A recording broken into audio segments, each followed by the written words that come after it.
Hey everybody, Preston Poulter here with Pocket Jacks Comics. It's that time, folks. Today we're talking about Robotech. Good stuff. So, this is the end of the Event Horizon series, which, as they announced at, I believe, San Diego Comic Con or one of those conventions, this is also wrapping up their storyline with this particular writer. So, Simon Furman, I believe his name is. This is the last issue he is writing, and from here on forward, we're going with an entirely new creative team, or at least new writing team. And the story is going to kind of significantly diverge from what the base canon, which was based on the animes of Macross, Southern Cross, and Mospeada, of the three, Macross being by far the most popular. So here, I was under the impression I've done in a prior video. By the way, someone requested, they really like my Robotech stuff, so they requested that I make a playlist. So I made a playlist of all my Robotech reviews. There's a link for that down in the description. If you really like it, you can just sit there and watch me review all the Robotech comics. But what I had said in a prior video was that it seemed like they were just going to do kind of like a J.J. Abrams time loop. Having now read this comic, which, again, is the final one in this series, no, they don't. So, it is whatever events are going to happen in the future are indeed going to be in the future. This is not a kind of time loop reboot thing.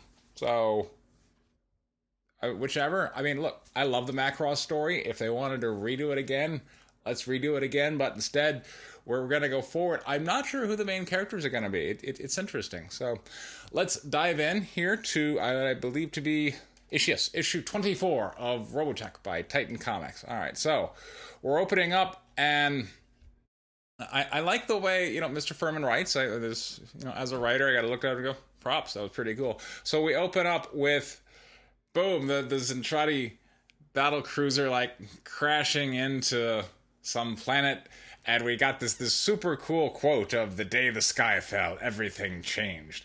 And then we've got these characters that we haven't quite seen before. We've got Roy Fokker, who's looking at the body of an older Rick Hunter with Captain Gloval, and they're like, or Admiral Gloval, whatever rank he happens to be, and they're like, okay, well, these events happened in some alternative timeline or whatever, and we have to find out what happened and avoid redoing it. I'm not sure what this is supposed to portend, so this one is still a little unclear as to where they're trying to go here. But, it was an interesting start. And then we end up with, now we're in a Zentradi shuttle, with the music and stuff. Not really with the music, but in my mind, this sound was going on because we got the Zentradi shuttle. And we've got Britai, who, again, Britai don't need no air suit. We already know he can exist in space. They never explain why Britai can just freely exist in vacuums. He doesn't need a breathable atmosphere. Others Zentradi do, I don't know. But because Zentradi are supposed to be 100% human, except when they're not. Whatever. All right, so Britai, and he's micronized this time. And micronized Britai don't need no helmet, and he's hanging out with all the other people who do need helmets, and now we're going very Prometheus, because we're on the Invid homeworld of Optera, and we're entering this complex where we find breathable atmosphere. And of course, whenever we find breathable atmosphere, we know the first thing you gotta do is take all those darn helmets off. Just take them off. They're holding you back, so... but before we get there, we have some cool flashback scenes that explain kind of how we got here. So the issues up until here, Roy Fokker has been imprisoned by Dr. Zan, who's been doing all kinds of space-time experiments. But here, he's free, and he explains, this is how that happened. I broke away and I was aided by the real world, I believe, yeah. I get confused when they're using clones. Was that a real clone? But anyway, Henry Gloval, who in the comic died, but here helped him, but it turns out it was the clone of Gloval who was dead. So the real Gloval is now in play going forward for whatever the writer wants to do. And pretty much at the end of this comic, you're going to see all the characters from all three series have now been brought into play. Even Scott Bernard, who is the main character from Mospeada or Season 3 of Robotech, who we haven't seen at all in this comic book. He is brought into play so that if the writer in the future wants to go, oh, let's use Scott Bernard, well, there he is. Like, every single character who's been featured significantly in Robotech is brought into play for whatever the new creative team wants to do. So we got Global, aided, was captured also by Zand, and aided the escape of Roy Fokker. Super cool.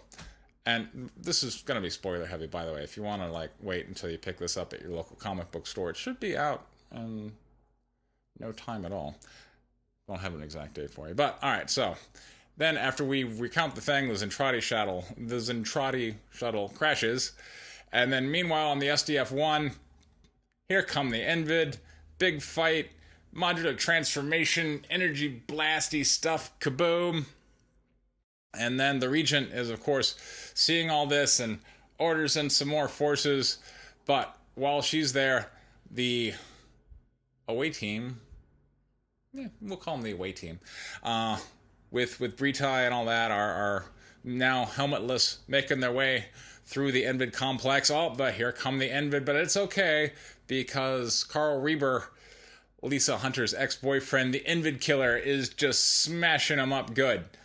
But, you know, we got to build towards the denouement, as we would say. So there's going to be an escalation in the Envid in both places. So we go back to Lisa Hunter commanding the SDF-1, and here come a whole bunch of Envid, and they erect their little force shield, but it's not looking good, and things are like, oh my goodness, we're doomed. But then here comes Arizona. She beams in with the Zentradi fleet. I don't want to call it the Armada because that's specifically Dolza, but she beams in with Chiron and other Zentradi battle cruisers, and they take the thing. And I gotta tell you, when I'm reading this, I was like, yes, it was one of those happy emotional moments, because I kind of liked Arizona. No, sorry, I keep calling her Arizona. Her real name is Azonia. Or Arizona, as I like to call her. But I thought she was kind of a cool character. I mean, she was relatively minor. She was mainly just kind of Chiron's girlfriend from season 1.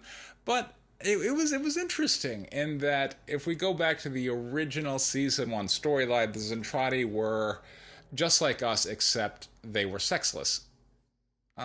No, they had all their parts and stuff. They again, just like us. But I mean, like, they were absent of sex or sexuality because they were grown in vats. And so kind of Brave New World, like, that whole idea of, like, doing gross things with other people that involve body fluids and genitalia. Ugh, disgusting.